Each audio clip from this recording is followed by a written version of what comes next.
All right, so let's start with some breaking news that has just come in, where Russia has now sent a massive warship to Iran. The Russian and the Iranians are set to embark upon some naval drills. The naval exercises are taking place in the Gulf of Oman. Now, this, remember, is the same area of the high seas where the Americans have stationed their naval armada. And these are the images of the Russian corvette Stoiky arriving at the Iranian port of Bandar Abbas. Now, this Russian ship is designed for multi-role operations, including anti-surface, anti-air and anti-submarine warfare. The exercises will see the warships of both nations maneuver alongside one another as the American naval forces, including the powerful American carrier strike group, maintains its presence nearby. Now, Tehran has said that a helicopter carrier belonging to the Navy of the Russian Federation has entered into Iran's southern waters. Now, the backdrop, remember, is unmistakable. The Americans, in order to impose more pressure on the Iranians in these negotiations, have surged their naval defense presence in the wider region.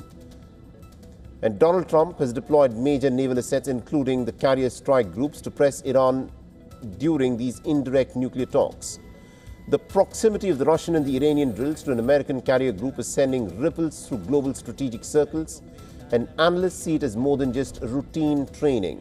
This is a clear signal of cooperation at sea, a message to a world that is watching the balance of power shift in West Asia and beyond.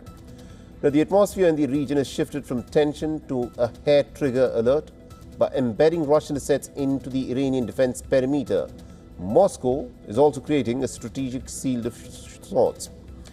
It complicates any potential American strike plan, forcing the American commanders to consider the catastrophic risk of hitting a Russian hull.